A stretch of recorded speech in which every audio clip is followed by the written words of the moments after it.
I challenge you to a game of bingo. You see, I've made it my New Year's resolution to read every single webtoon series that comes out in 2024. And reading so many series makes you see the tropes and cliches that appear often. To the point where I filled out an entire bingo sheet of different tropes and cliches from webtoon original series. So let's make a bet. If I get bingo using the series that came out in the month of July, you guys have to face a punishment. But if I fail to get bingo, you guys create a punishment for me. This is Coffee Break.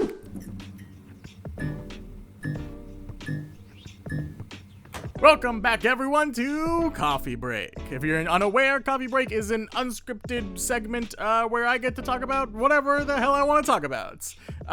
Recently, I've been doing every single webtoon series that's come out in the month of whatever month. I've been doing it since April, May, June, July. This is our fourth time doing it. Like I said before, I made it my New Year's resolution to read every single webtoon original series that's come out in the year of 2024. So I will be continuing this unscripted feelings, talking about every series that's come out in 2024, and I've been breaking it down by month by month basis. This is unscripted, so if I stammer, if I whatever, please be nice to me. And like I said before, we're also doing bingo, because bingo is fun. And I've realized a lot of series tropes, there's so many webtoon tropes and yada yada that have the same kind of vibe. And I thought it'd be funny to do bingo with all of them. But like I said before, this is actually the month of July. July was an interesting month for series. Now, here's a weird thing. July was Webtoon's 10-year anniversary. 10 years of Webtoon original series, and I feel like the series that did come out were like fine. I think there were some good series that came out, but like overall, I felt like a lot of the series were just kind of average. You know, they were well made, but you know, not for me specifically. So like always, I want to get into these webtoon series, but before we do that, we're gonna make our bingo card. So you know I'm not cheating beforehand. I have a randomizer kind of bingo thing. I have a list of a bunch of different tropes and cliches that webtoon love to use.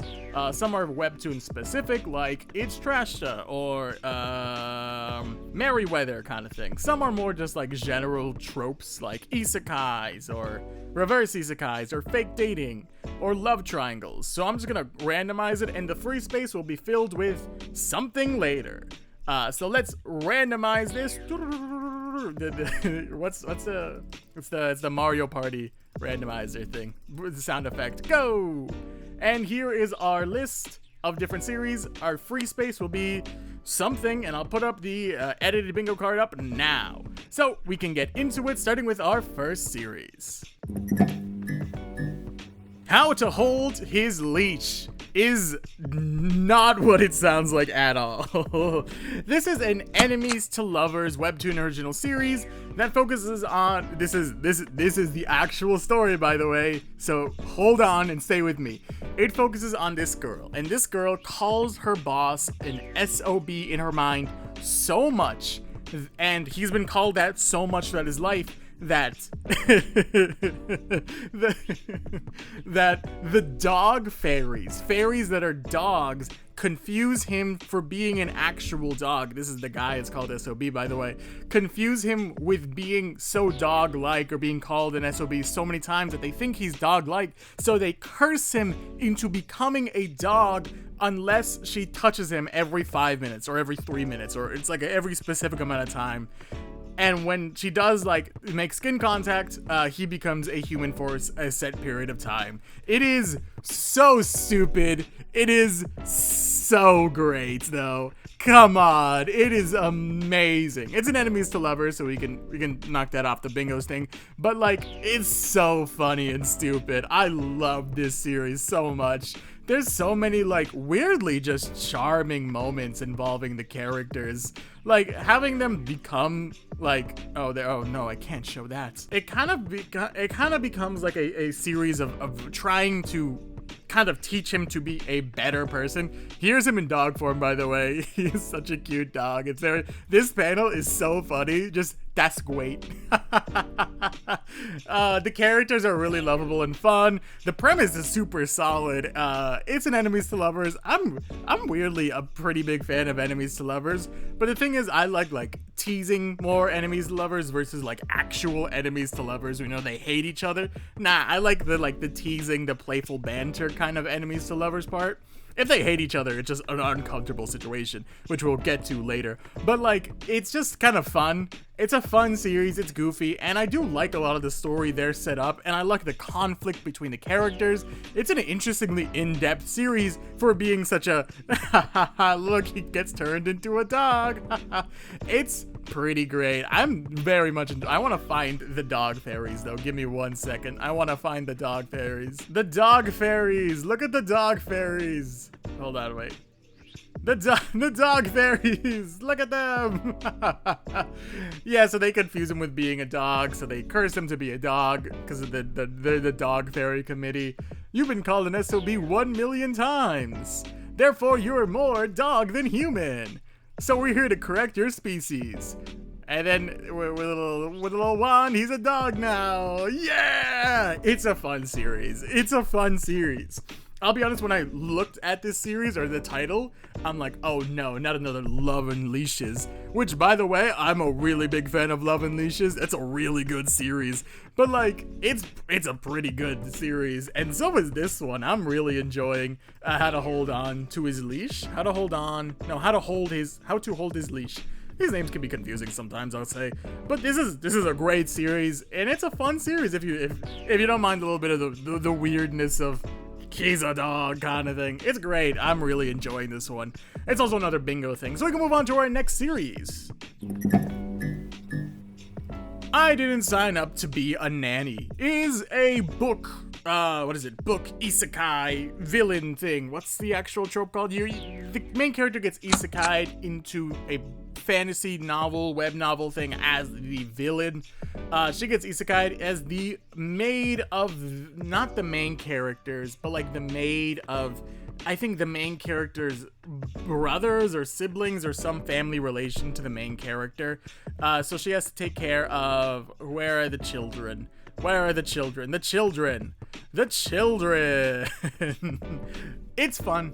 It's fun and goofy. I can't say it's not.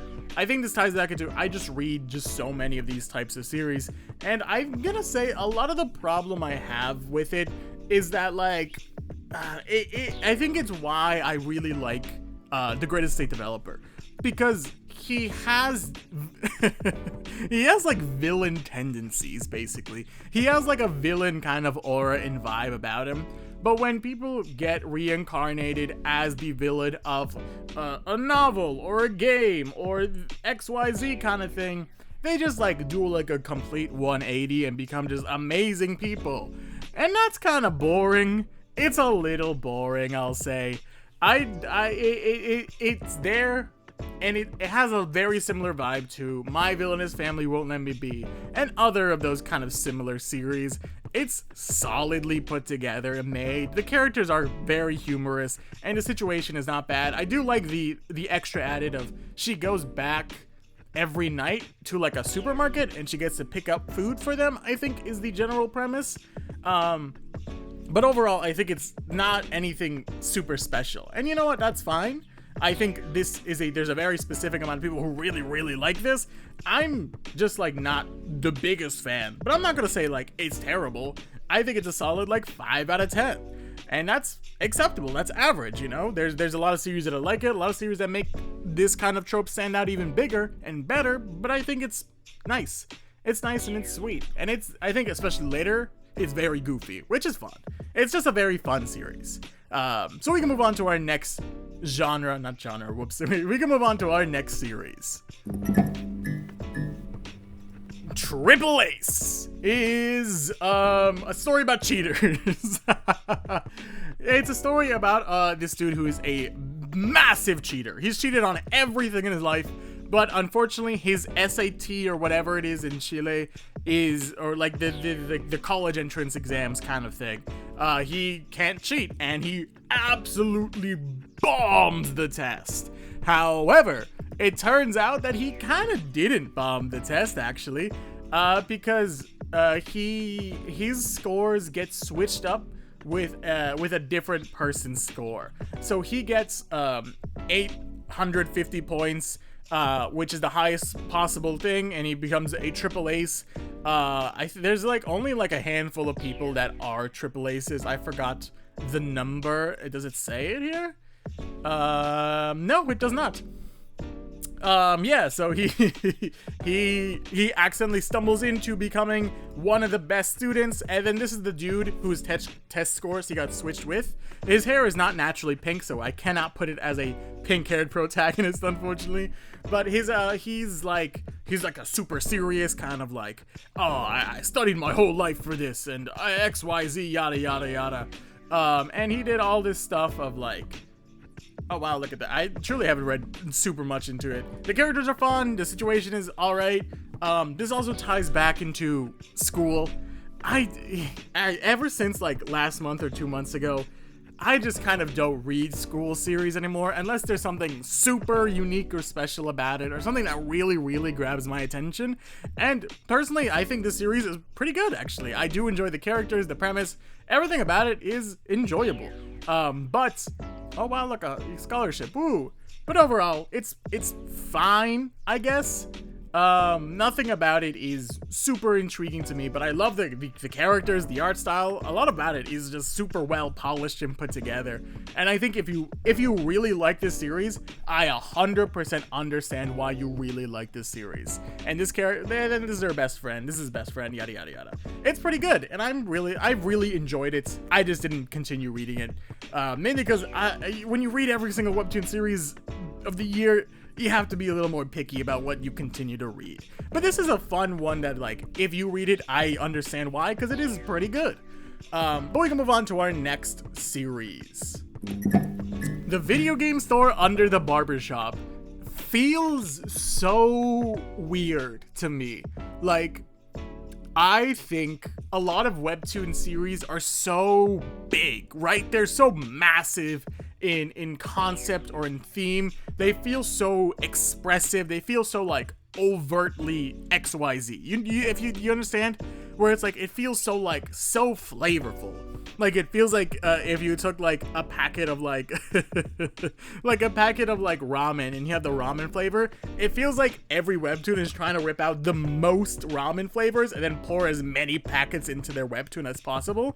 And I enjoy that. I definitely do enjoy that. Like, I love a series that is unique, that stands out, that is different, that is more in some way.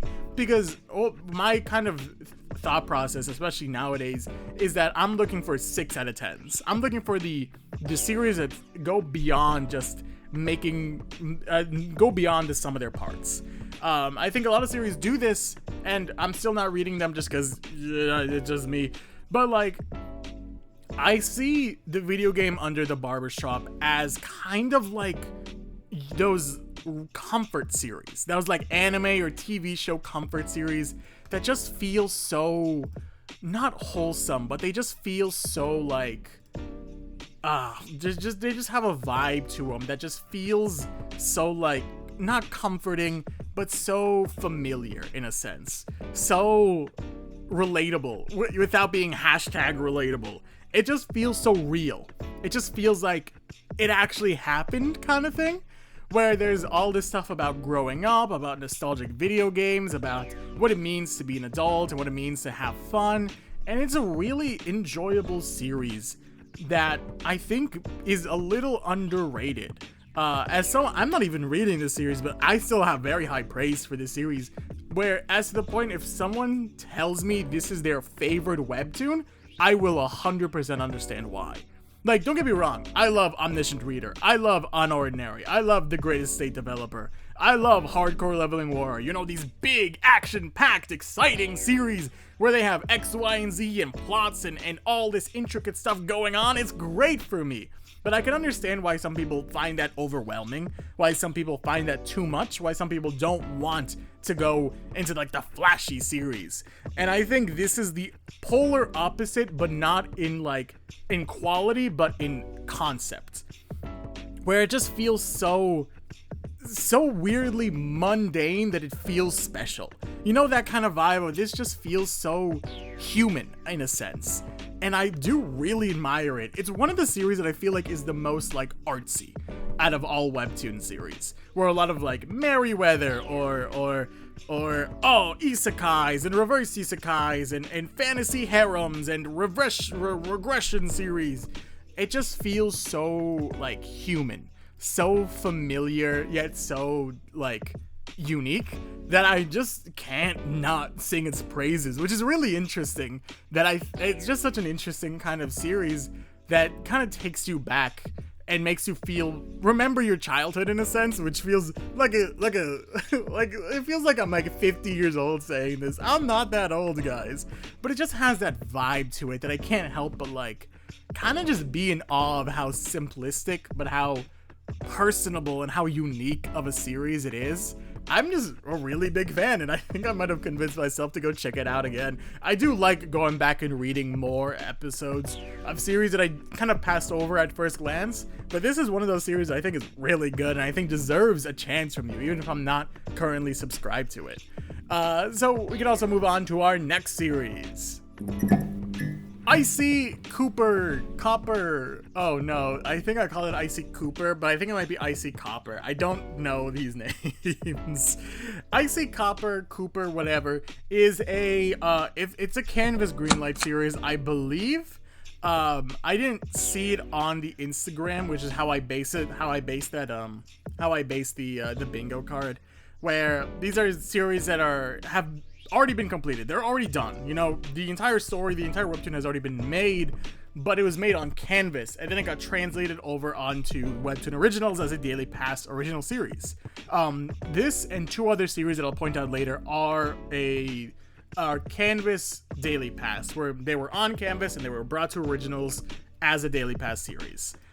This is a fun series that takes place in a world where there's the goats and the rams, and then there's the reindeer and the mooses, the meese, whatever, however you pronounce multiple mooses, where they're humanoids that can shapeshift into said animals, but we follow Cooper or Copper or whatever his name is, who can't. He's unable to shapeshift into his animal form, and he feels like a castaway, I think is the right word. It's not the right word. What's the right word? He feels like an outsider. In a world where everyone can shapeshift into these animals, he can't. Even as a human, he tries his best to kind of stand among everyone else, but he can't be a 4 legs. He can only be 2 legs. Anyways, he gets whisked away to the other side of the world by a white-haired boyo.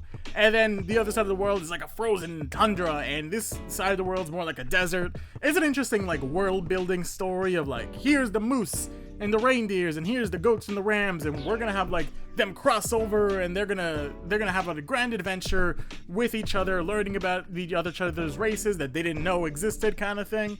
It's fun. It's a solid, and I see the comments. A lot of people really like this series, and I can completely understand why just reading a couple episodes. I just overall, I think it feels very Canvas. And I don't mean that in a negative way. I think a lot of Canvas series are really cool, but I think the layout, for example, is a very Canvas layout. You can see here a lot of the panels tightly put together. There's some colored backgrounds. It just feels, this isn't even like an insult, don't worry. It just feels very Canvas, where it feels like, oh, this feels like a Canvas series, and I don't know why. The colored backgrounds, the tighter panels, it just feels very Canvas, as opposed to Originals, which tend to stretch things out. Which I did find interesting. It just feels very comic book, right? It feels like you can actually, these feel like actual pages on a comic that I could read. Like if I picked up a comic book, this panel feels like an actual page from a comic. And I think that's really cool. I think that's a really fun trait. Why did I stop reading? I think forgot to continue, and then it just slipped my mind. It was fun. I liked the world building. I liked all the different, the characters, all the different world aspects, all the different, animal things. It's overall a good series. And I think it was a lot of fun to see the new different worlds and all that fun stuff. So we can move on to our next series. Spectral Bonds is such a cool series. It's also a unique series. This is, I think, I think, the first webtoon of 2024 to be in the supernatural category. That's not a joke. This is the first webtoon original series to be in the supernatural category. Can you believe that? Like, out of all the series that have come out, this is the first one that's in the supernatural category. It's surprising, to say the least. And I don't mean because, like, a series can have multiple genres, but webtoon will give it one genre underneath its title on its main page, and supernatural is this one. Anyways, we follow Miranda. Miranda, who is a medium but doesn't know it. Miranda's mother went away years ago to, where did she go to? La Argentina. She went off for mysterious reasons, and she wants to go follow her. But she stumbles into a dude who just came to town, who is a exorcist. This dude's an exorcist. So they fight spectral entities together. They fight different. They do fight, and they are named different things. I don't remember. Yeah, what is this one? Does this one have a name? I don't know what this. Maybe the comment section will know. Does the comment section know? Because I want to say La Llorona, but I don't. That feels incorrect. It is set in Colombia. 1910s, fashion, ghosts, unfamiliar culture to me. Overall, characters, so fun. The characters are so fun. I love the Exorcist in the medium. I forgot what the Exorcist's name is. That's on me, but I love Miranda. She's a great character. She feels girl boss in a way that's not annoying.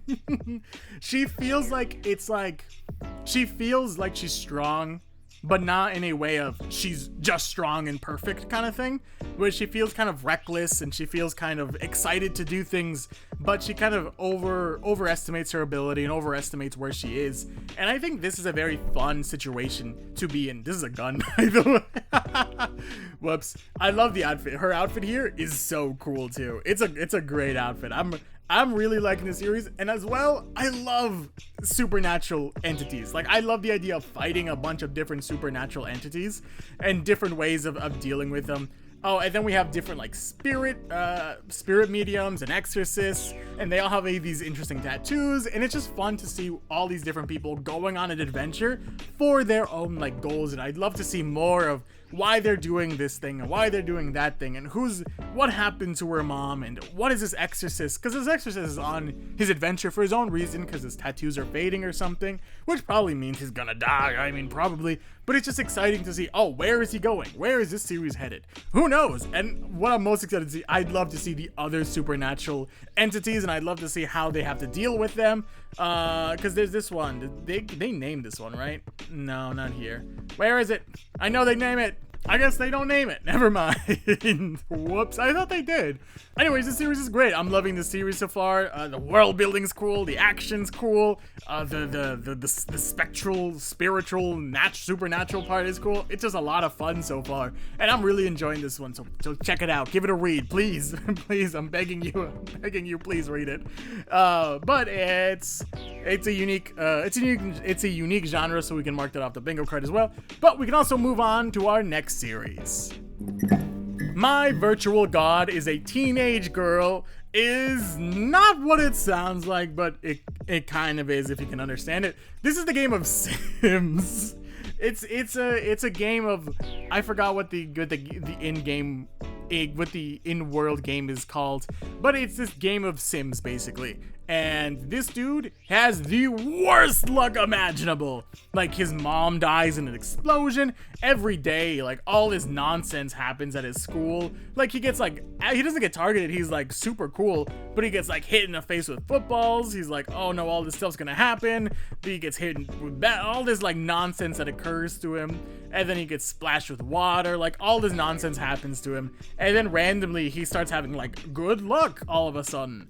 And then he's like at the top of the world. He has a wife. Like he's like, look world, I've overcome your challenges. Like, I've made it. But it turns out that it's actually just a video game. Like, he's in a video game.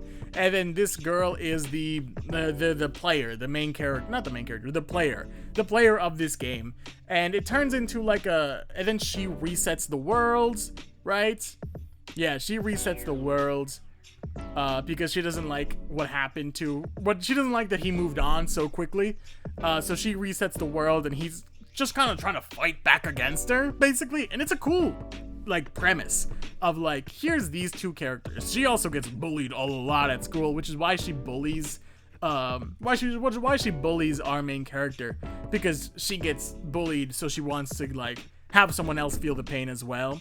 Oh, The Peoples is what the game is called. It's like a world simulation, yada yada yada. And then there's this dude who's our main character, who has all the good stats, and then she just kind of hardcore bullies him. And it becomes like him realizing he's in the game and trying to break out of it, or not break out of it. He tries to fight back against the player by either like disobeying what the player wants, or kind of actually weirdly standing up to things happening in game to show her that she can stand up to things happening in her real life.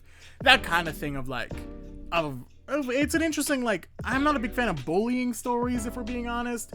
Bullying stories have always kind of they're hard to write in specific ways. The dogs here, but it's like, it's a good series overall. I do enjoy a lot of what the series has in store, and overall, pretty good. It's pretty good, and it's very funny as well. Just seeing how the player tries to manipulate the world to kind of make him break down, and seeing him kind of like dodge and weave all this nonsense is a lot of fun, and I'm actually really enjoying it. So we can also move on to our next series. The Demon King's Warrior Daughter is exactly what it sounds like, and I am hyped for it. So, if you haven't watched my older videos of Coffee Break, especially last month, there was a series called Why I Quit Being the Demon King, which I thought would be like a slice of life goofy series where the Demon King retires and just wants to be where the people are. That kind of trope, right? And I thought that'd be funny. Turned out it wasn't that. It was a different kind of series, and that's fine. You know, but I went into it with the wrong expectations. However, the Demon King's Warrior Daughter is, first of all, on the bingo card as the Demon Lord, because there's so many weirdly a lot of Demon Lord kind of series where we focus on the Demon Lord. But that's besides the point. The main point I wanted to focus on is that it is goofy as hell, and I love it. The general idea is that the Demon King is curious why humans like are dying for their children, basically. He's like, oh, I've noticed like all these people, like they die for their kids, and that's weird, right? Why would creatures want to care about other people's safety over their own? Like, they can run away. So he's like, oh, we should figure out why. And he just adopts a human, and then he just falls in love with his daughter, basically. He's like, this is the most important being in my life, and I will fight everyone and kill everyone for my daughter. And it's a great series. I love found family tropes, and this is basically a found family story of him realizing like, oh, this is why humans die for their children. Like, he's so in love with his daughter. He calls her princess. He brings her to like the church, and then he prays to the goddess as the Demon Lord. Like, he hates it, but he does it because of his daughter. It's just such a sweet series. And then it becomes like, oh, she thinks that he's a hero and he lost to the Demon King, so she wants to train up to be a hero to fight the Demon King to avenge her father. And it's just kind of this like hilarious misunderstanding of like, oh, I was a hero but I lost the Demon King. I was like, don't worry, daddy, I'll avenge you. That kind of nonsense. But she's afraid that if he tells her the truth, she'll hate him or stab him, apparently. So it focuses on her grown up now, attending like a hero school because she was actually like blessed with heroic powers. And it's a goofy series. It's just such a fun and goofy series of like, I'm gonna become a hero and I'm gonna do all this stuff. And it's like, well, the Demon King's daughter is now a hero. And it's just like him like worrying about his daughter. It's like, what if, I know there's a little chance, but what if she gets bullied at school? and I heard it's just so fun. I love it. It's just so great. And I think this ties back into what I said earlier, where it's like some series, like I think this is like a very flavorful, a very not explosive, just a very fun and big series, but it takes such a like a focus on such a mundane problem of parenthood, of a father and his daughter kind of thing, and just like it puts it in the lens of, look at this fantasy world, and it's like a found family, but he's the Demon King and she's the warrior who's gonna go kill the Demon King, that kind of thing. It's just a fun series. I wish it spent a little more time on the daughter, like growing up, but it kind of hardcore cuts to her becoming like the teenager going to an academy kind of thing, which I think is fine, but I think we could have spent a little more time on the child phase of a daughter, which I think was one of the funnier and one of the fun moments of, you know, becoming a parent and seeing him. He like quits, but then he becomes the Demon King to help protect her kind of thing. It's just a fun series, and I think it's great. I love this series so much. So we can also move on to our next one. Mist, Might, and Mayhem is an interesting series, I'll say. This is a fun panel. It's an interesting series. It's a martial arts series, which is normally on my bingo list, but I didn't get lucky this month, so that's a bummer. But it's an interesting series, a martial arts series. Our main character's grandfather gets killed, so he goes on a killing spree, and he goes like, I'm gonna kill everyone. But he can't kill someone because he doesn't know any martial arts, so he gets arrested, and he gets sentenced to be executed, and then a noble realizes, oh, we have the same face, and you know where this goes, right? Where the noble comes in like, I have a proposition for you. We're gonna switch places. You're gonna be my stand-in, and it's gonna be a-okay, and everything's gonna work out well. And he I think he straight just kills the noble. Like, he straight kills them. Like, no one saw this coming of him. It's wild. It's wild what happens where it's setting up to be like, oh, a noble play switch, and then he just snaps the noble's neck, and he's like, oh no, what are we gonna do? The fake just dropped dead. It's kind of great.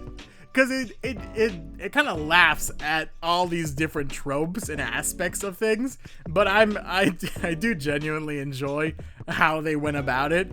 I'm not reading it because it is brutal. Like, it is the first panel is our main character looking over his grandfather who's cut in half. Like, it's a brutal martial arts series, which I think should be, you know, understandable if the second episode he snaps the neck of a noble who wants to switch places with him. So I think it's a fair thing. Overall, I think it's more just like a martial arts series about learning martial arts and becoming revengeful and getting his revenge, that kind of thing. I just didn't continue reading it. But I think overall it was fine. But we can move on to our next series. We live in a world where the YouTubers, the Try Guys, have made a Webtoon original series called Webtoon The Try Guys Super Sick. Not soup or sick, or not super sick, super, which, yeah, whatever. This is an officially made Webtoon Try Guys collaboration. This is the timeline we're in. This is the timeline they're in. It's Zach and Keith and other people. Johnny, I haven't watched the Try Guys in a bit, but like, this is the Webtoon that exists now. Huh? It's over. It's over already, by the way. It's 3 episodes of the guys making soup for Zach who's sick, and it's made by Sheen. You know, it's fine. You know, you can probably check it out in like 10 minutes. So there's a lot of callbacks and references. I don't know who this girl is. They make a pretty big reference to this girl. She has rabies, I think. I don't know what that's about. there's the thing of what is it, of without a recipe, whatever it is, 150 pounds daddy's wedding soup. It's Try Guys, but as a webtoon, which I feel like is a very weird timeline that we're in for it to happen. But you know what? I guess it did happen, so that's that. We can move on, I guess. I'll give you the most rotten one. It's an interesting story that feels like very Marry My Husband, like those like romance office drama kind of series. But it's actually like a look back as to why the main character killed someone. Like, no joke, murdered someone. And it's kind of just like her story of why she killed either her husband or the person she cheated, or the person her husband cheated on her with. It's not clear who was killed, how was killed, why was killed, and that's the entire story of learning her story of why all this stuff happened. The art is really good. It took a while for me to get accustomed to like the eyes and like the style and the shading and all that stuff. Like, it feels like it's going for like a realistic looking kind of vibe to it, like a very K-drama-esque kind of series. Her life is miserable. She finds someone who makes her happy. They get married. Then I think he starts cheating on her with some girl from work. It's a rashta, it's a trashta. It's a sumin. It's that kind of series.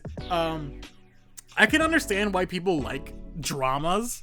I think especially this month there was a series that it was just so drama, so much drama in it.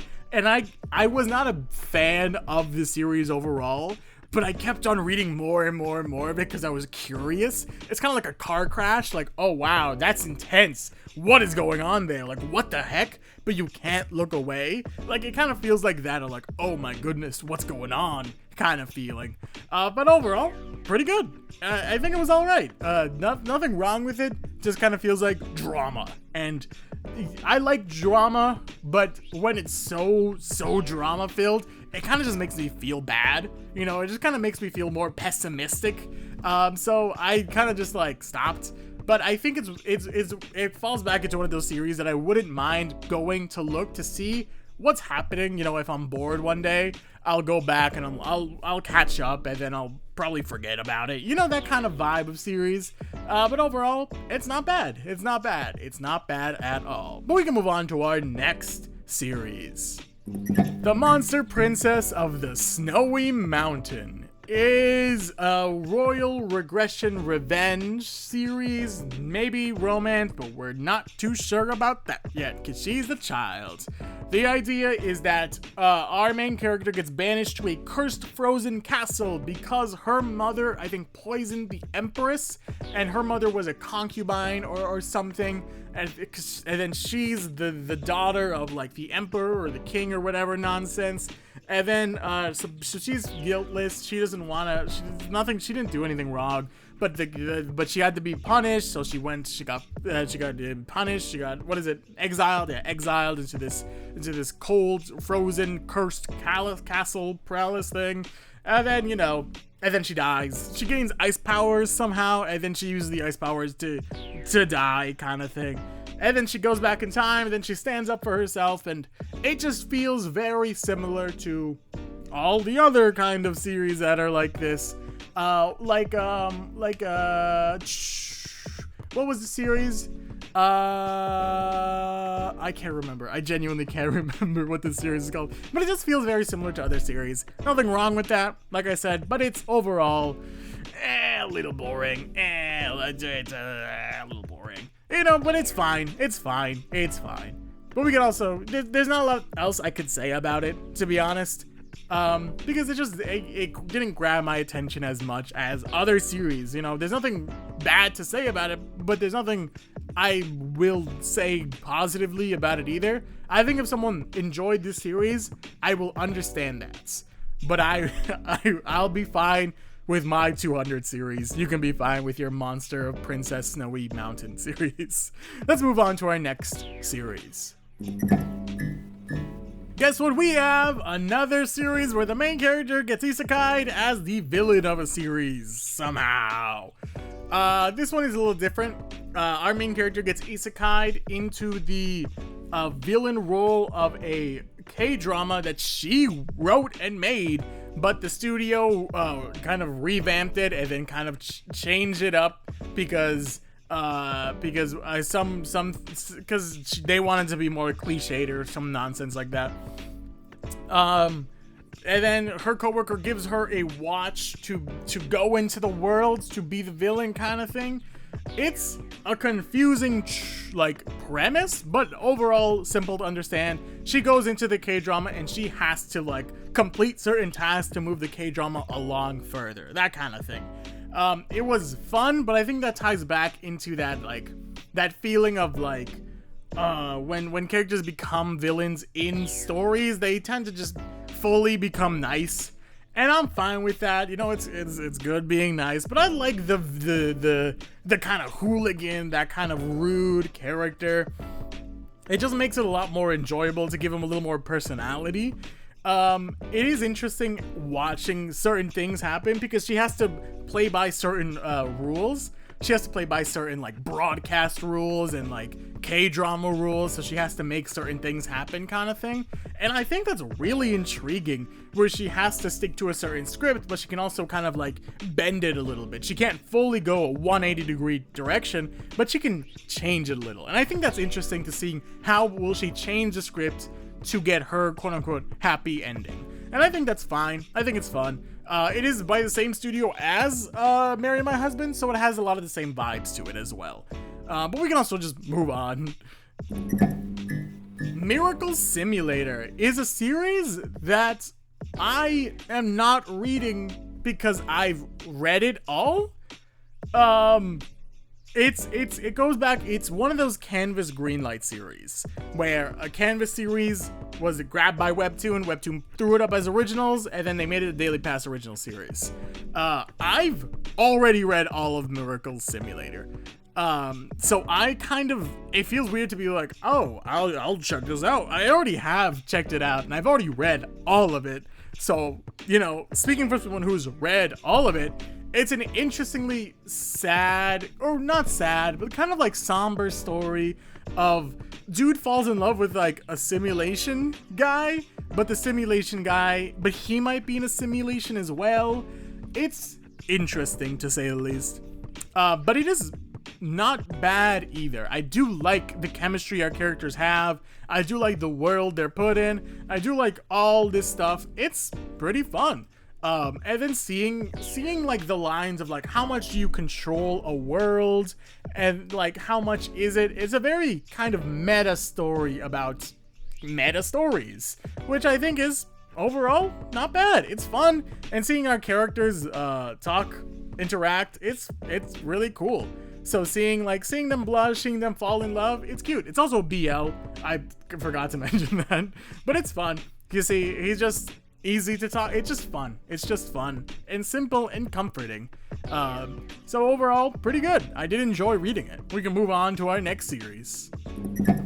To Whom It No Longer Concerns is another royal regression revenge romance story where our female lead has toxic siblings who take credit for her musical work. Then she dies in a car accident, and then her husband and her sister were actually sleeping together, and her sister is pregnant with her husband's son or child or whatever.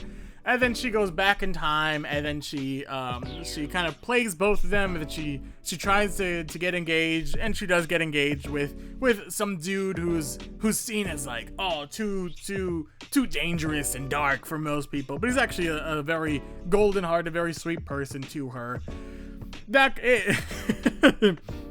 Sorry, I felt like I was describing 5 other series, but it is the trope. There's a lot of series that are very similar to this, and that's not a problem. I do like the differences of this series comparatively, though.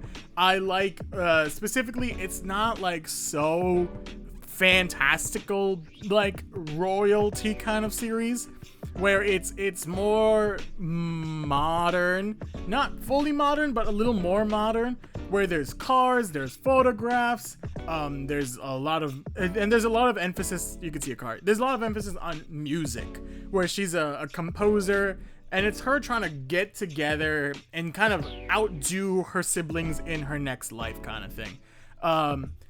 It's not bad. It's it's another series that I will go back to when I am bored to catch up and then immediately forget about it. Because, you know, it's just a series that I feel like I've read before, basically.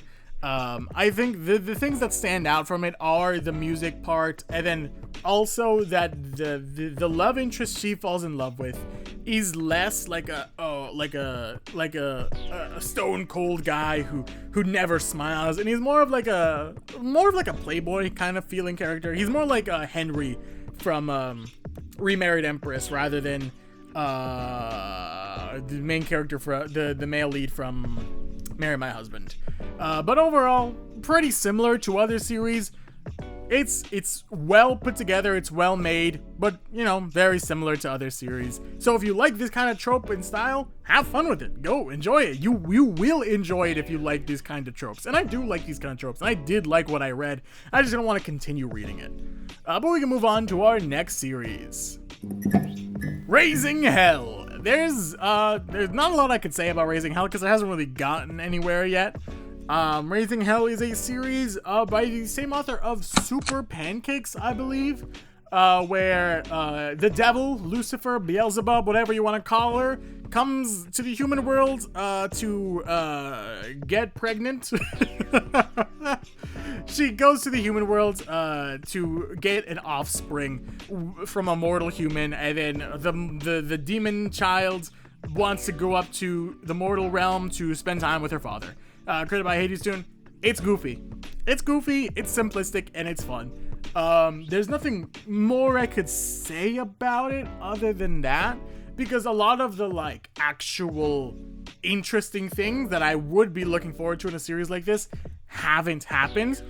Like, the thing I'm most looking forward to in a series like this is the father-daughter bond. Like, that is the most intriguing part of the series, but we haven't gotten to that part yet. So I'm just like, you know, there's a lot that could go well for it, but I'm just kind of like, well, we wait and see kind of thing. And that's just, I can't, it's not that I can't say be patient and go for a series that will be fun, but I read so many series. I can't do that with every single one, guys.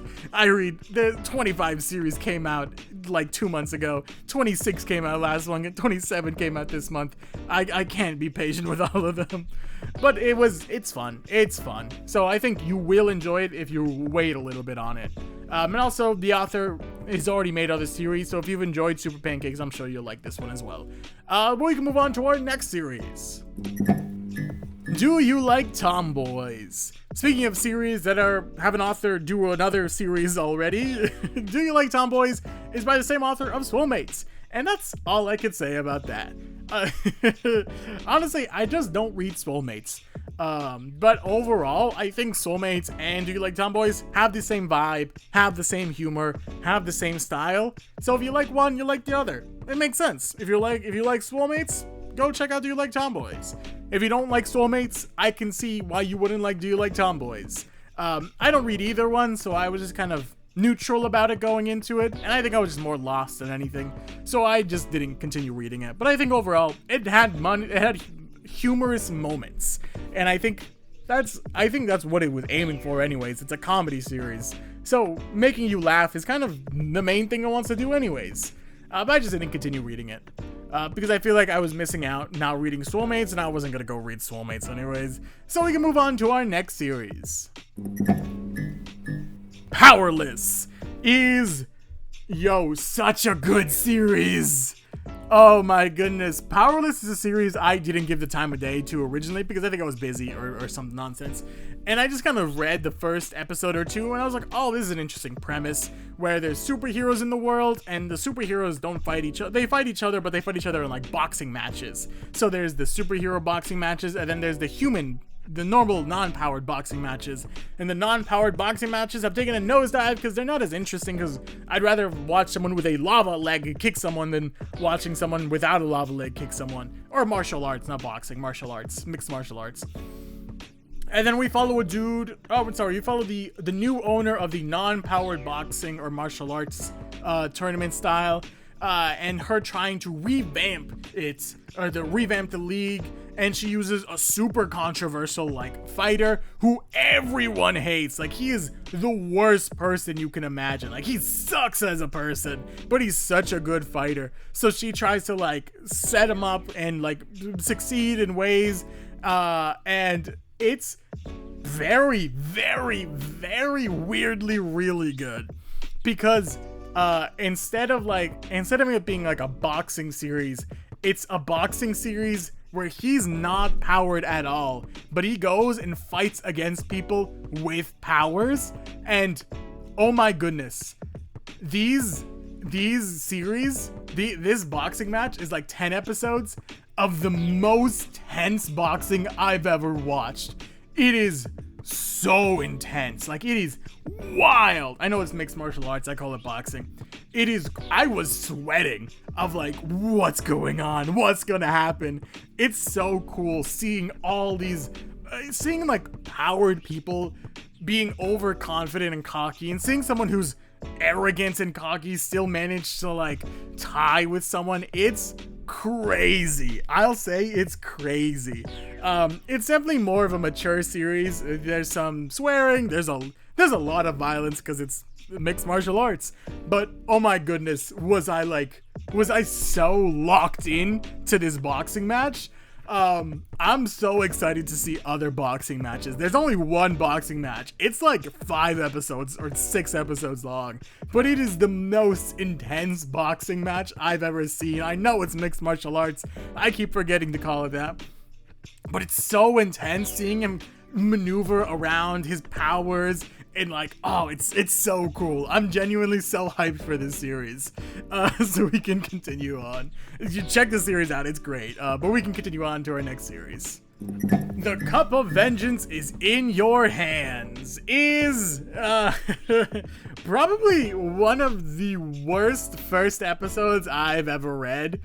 But I don't mean that as this is a bad series, or like it's a trash first episode, because it's a trash series. It's just like, it's a royal revenge regression romance series where our female lead has a toxic family and through situations ends up in a bad situation where she dies and goes back in time to redo her life again. A lot of series like this. But I think, man, was this first episode just such a bad kind of introduction to this world, where it name drops too many people without showing them. It puts her in a situation where you don't know what's happening, and then she dies, and then the next I'll say episode 2 of this series is a way better first episode than episode 1. Like, overall, I think this is a fine series. It's another well-made royal revenge regression romance series, which is not on the bingo card, annoyingly enough, but it's just not a good first episode to represent what the series is about. And overall, I think I like this series more than I like a lot of other royal revenge regression romance series, because our main character feels especially human. I think a lot of the times, these series tend to make our female leads just super, not perfect, but they just kind of make it seem like she's like, oh, she's just a 5D chess, big brain moves kind of thing, where I feel like this series makes her feel so fallible, makes her feel so like human, where she still has trouble doing things, where she still has feelings, where things still get to her, where she does all this stuff, and she's not perfect, and she's not a hashtag girl boss, but she still is learning, and she still is growing as a person. I think it's a solid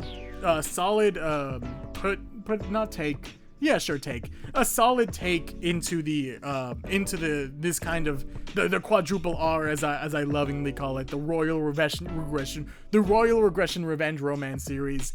But I think just the first episode put me off so much that I just didn't continue reading it. I only continued reading it to understand what was happening as well. But overall, it's a solid series once you get past that first episode. But we can move on to our next series. The Mushroom Girl is a series I don't have a lot to say about. It's another one of these Canvas series that have come over from Canvas onto Upton Originals and become a Daily Pass series. Overall, I don't know what else to say about it. You know, there's a witch who wears a mushroom hat. That's cool. This is our male lead. That's pretty cool. He's a rich boy. That's pretty fun. Our main characters knew each other when they were childhood friends, and then like he forgot, or I think they both remember, but they both think the other forgot. And then through situations, they end up bonding again. It's fun. It's fun, but like, I just didn't continue reading it. I don't know why. There was nothing that really grabbed my attention. For something that focuses on a mushroom witch girl, I didn't read a lot of mushroom witch girl activities, which I think is a bummer. I think they could have leaned more into that, which I think would have been more fun. It's still a fun series, but it focuses more on rich boy over here than mushroom girl. But it's still a solid, well-made series overall. Just wasn't for me. But we can move on to our next series. Selfish Romance is a series that, yet again, I don't remember a lot about, unfortunately. Selfish Romance is a series that focuses on a dude and our female lead, and they're engaged. They're looking for places to get married, but the dude doesn't seem like he's actually in love with our female lead, and she hears this, and then she like decides like, you know what, we're not gonna be engaged anymore, and then they break up, and then more love romance drama ensues kind of thing. It's another one of these drama office romance kind of things. I thought it was alright. I just didn't continue reading it. You know, I just didn't continue reading it. It just didn't feel super captivating to me. You know, there's so many different types of romance series out there, and this just feels a little mundane. But it also just, I just don't know how to describe it other than it feels just like a little mundane, a little basic. And I think if you're, you know, there's a time and place for simple romance stories. I just wasn't a big fan of this one being my simple romance story. But I think it's still a solid series. You know, I'll say, even if I'm not reading a series, I still think a lot of the series that came out this month were still solid. Even if I haven't continued reading it, even if I had problems with it, it doesn't mean it's a bad webtoon. I don't think any series has gone past below average. I think most are average, if not above average, even if I'm not reading them. Just wasn't my cup of coffee. My cup of tea, that kind of thing. You know, that's it. We can move on to our next series, though. There's not a lot I could say about Just Roommates. The general idea is that we follow people who are roommates and they wear masks. Like, just like we follow an astronauts. These are our main characters. It's like every episode is 3 panels long. It's goofy. It's funny. You know, like there's not a lot else I could say about it. It's just kind of funny and nice. You know, if you want a series you can laugh to like every twice a week, this ain't a bad one for you. It's also made by the same author of Vampire Husband, so that's fun. Overall, not a lot else I could say. It's just charming and funny, and I think that's what it's going for anyways. So that's good. that's fine. You know, it's just kind of what the series wants. We can also move on to our next series. Return of the Hound sounds super cool, and depending on who you are, it is pretty cool. It's a regression action series, so that's a bingo thing right there. But the overall gist is that our main character was part of a super elite secret task force that's like the Suicide Squad for the Emperor or the Empire, and then he turns on the Empire because he wants his freedom or something like that, and then he dies and he goes back in time. I think it was fine. One of the biggest things that kind of like caught my eye is the eyes. I think a lot of the art style is cool. Oh, blood. But is look at the Emperor. Look at the Emperor. Look at this guy. Look at his eyes. His eyes are terrifying to me. This guy stands up like this. He's terrifying. He's absolutely insane. Overall, I think just too much blood, too much gore for me. But it was still a solid action series. I just didn't read more than like a couple episodes because it just didn't grab me as much as I think like A Flame Reborn did. A Flame Reborn is a very, very cool action regression series. But overall, fantasy stuff, action stuff, blood.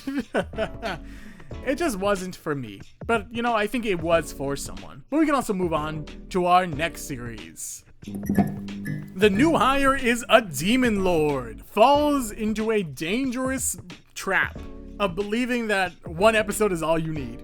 I have a theory that you need more than one episode. Doesn't matter how many panels. You just need more than one episode to make someone continue reading a series. The new hire is a demon lord is a really cool premise where back in the day we had the human and the demon lord, and then the human chopped off the demon lord's head, but the demon lord can't actually die, even beheaded, so he just kind of grabs her head and then throws her into the ocean, which is a very funny way of dealing with it. And then she kind of comes back decades later when humanity became like modern civilization, and then she kind of tracks down the hero or tracks down the descendant of the hero who works at just like an office, but the office he's just kind of like the employee no one likes, so it's like oh, look how far this hero has fallen kind of vibe. It's a fun trope and it's a fun kind of style of things happening. I think reading it with one episode, I was like, okay, this is cool. I'd love to see more, but Webtoon didn't give me the subscribe, so I didn't check it out again until I was making the shorts about it. But overall, I think it's pretty fun. I love our female lead because she's just like a villain, like a devious kind of trope of a character who kind of just wants the downfall of our other main character. But she's like, oh, I can't take him down. He's pitiful. I need to make him way better than he actually is. And then we make him not pitiful to then take him down kind of thing. So it's a weird story of like the demon lord. Basically, it feels like gonna be his almost his life coach in a sense, which I think is such a funny premise of like the demon lord coming back like, this hero, I hate him, he's gonna die, but also I gotta make him good enough so that when he dies it's a fall from grace, so we're gonna make him as good as he can kind of vibe. And I do really enjoy that kind of trope. It's a fun trope and I really do like this demon lord. She's great, I love it. But we can also move on to our next series. Nebula's Civilization is a video game isekai where our main character was the best at this game, and then the game's like, hey, we're coming out of beta, do you want to join us in not beta game? And then when joining us in not beta was just isekaiing you into the world. It's a really cool take on the isekai, especially a video game isekai, and for one reason, because he's a god. The idea of this game is not that you play as characters, but you play as a god, kind of molding a civilization and kind of blessing it and doing certain things to make your civilization flourish and then compete against other civilizations. So the general idea of this game is that you can't actually physically do anything in this world. Instead, you kind of have to manipulate certain things to get followers, to gain power, to then help them grow as a civilization. And I think that's such a sick way of dealing with the overpowered protagonist trope and cliche. Because like, here's the thing. Our main character is super strong because he has so much knowledge of this world. He knows exactly what needs to be done, but he can't physically do anything in this world. He has to rely on his followers to do it. And it's a very cool way of like, how do you get these people, or the lizard men are his followers, but how do you get the lizard men to like, to do what you need to be done for them to thrive and for you to succeed? Because if he dies, then, or if his civilization loses, he dies. So it's a really cool take on isekais, because, or especially like overpowered protagonist isekais, because he's still technically super powerful because he's a god, but as a god he can't do much and he has to rely on his followers, and that's such a cool way of dealing with it. I really do like Nebula's Civilization, as a series, and especially as an isekai, because it just takes so much of like what I think people have problems with and kind of just circumnavigates it. And I think that's a really cool way of dealing with it. But we're going to move on to our last series of July. Escaping the Illusion is an idol series, so we can check mark that on the box or on the bingo thing. Idols, our main character is an idol. When he was younger, he got bullied by someone who works at the thing he's working at. That's it. That's it. I don't read a lot of idol series. I think the only idol series I do actually read is oh god, what is it called? I'll put the name up. Is this one where it's a regression series mixed with an idol series. I don't read a lot of idol stuff. It's just I read these two idol series, which are both regression series mixed with idols. The one is an idol being regressed as still an idol, and the other one is the idol manager regressing and becoming the same idol manager kind of thing. I'm just not a big fan of idols. You know, idols just aren't for me. And I think that's fine. Overall, that's a-okay. But overall, I think idols are for other people. And and that's just not me. But what I read, it wasn't bad. I just didn't care to continue, kind of thing. But those are all the series that have come out in the month of July. Can you believe it? It's been so short of a time. But that's all we have for today. I came so close to bingo multiple different ways, but alas, I was not able to get my bingo card, which is tragic, which means I now need to do a punishment that you guys choose for me. So please, if you guys have any punishment ideas, leave in the comments down below. But this has been every single webtoon series that came out in July. So I hope you guys enjoy this, and I hope I'll catch you on your next break. Take care.